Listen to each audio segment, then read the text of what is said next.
G'day, my name is Matt Fradd, this is Ascension Presents, and today I want to respond to some of your questions.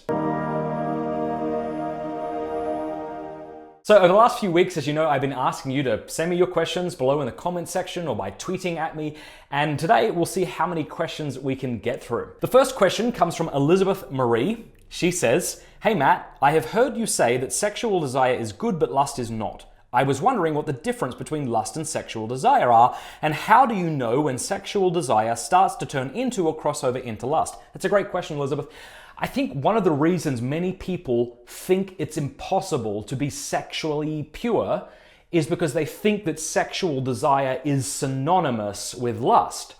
But it's not. Sexual desire is a God-given gift which ought to propel us to make a gift of ourselves according to the demands of love and chastity and prudence and so forth. Lust is the opposite. So if sexual desire in the proper context says, "This is my body given up for you," lust says the opposite. Lust says, "This is your body taken by me." But we do have to realize that sexual desire is good. Like if you're listening to me today, watching me today, and suppose you were to write to me and say, "I've been bathing in holy water for weeks now, and I no longer experience sexual desire." That would be weird, but that's not a sign that something's gone right with you. It's actually a sign that you need help.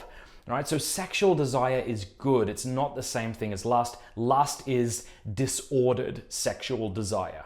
The next question comes from Gino. He says, "Been a fan of yours for a while and was really excited when I saw the video of you and Emma singing Love Me More together. So my question is, why don't you sing more?" Thanks very much, Gino. So yeah, my sister Emma Fradd, super talented musician. There's a video out there somewhere of the two of us singing together in a coffee shop.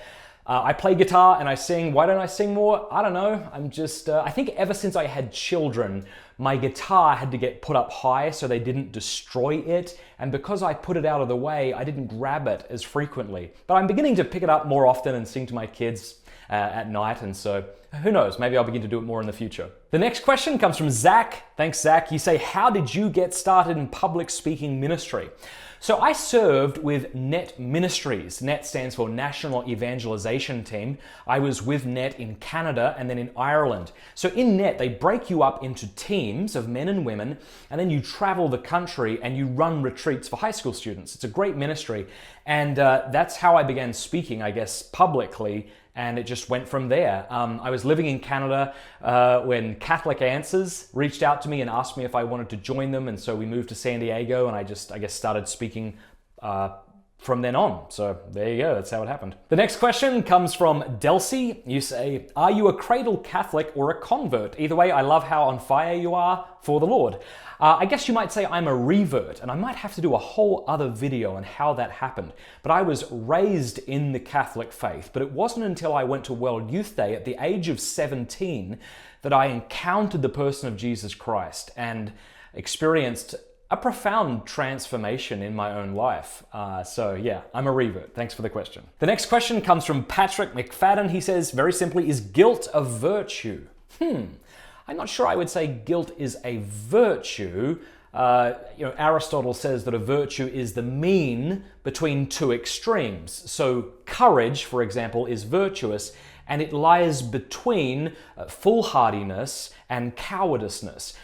We might say that guilt is to the soul what pain is to the body.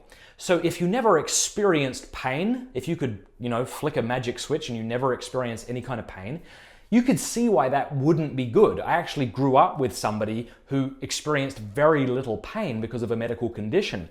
And so he would never know just how bad a particular wound or bruise was.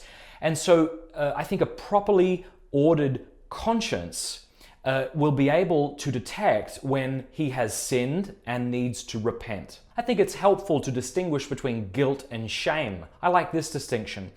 Guilt is perhaps sorrow for what we have done. We recognize that we're guilty in that sense. Whereas shame is sort of feeling guilty for who we are, which is a negative thing.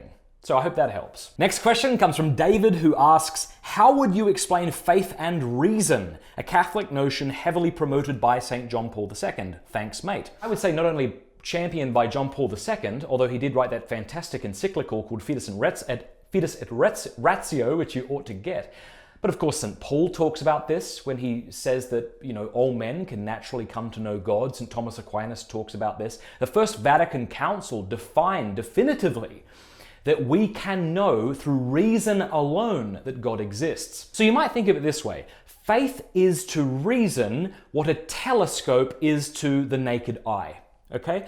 So through our reason, we can come to know certain things apart from faith, right? So the church teaches that we can come to know that God exists, but then there are certain things that we can't deduce from reason alone, and we need divine revelation for. So we cannot prove the existence of angels. We cannot prove, Aquinas doesn't think that we can prove that the universe had a beginning through philosophy, but of course maybe through cosmology today we can prove that.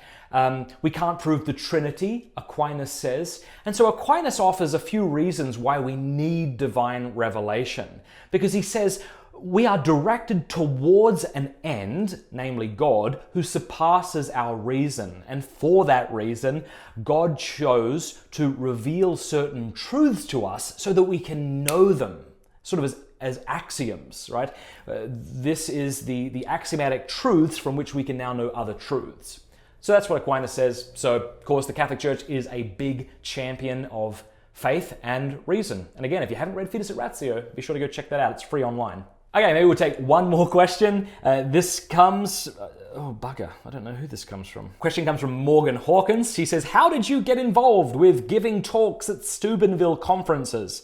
I've watched your Steubenville conferences on YouTube, and I think they're amazing. That is so kind of you. Thank you very much.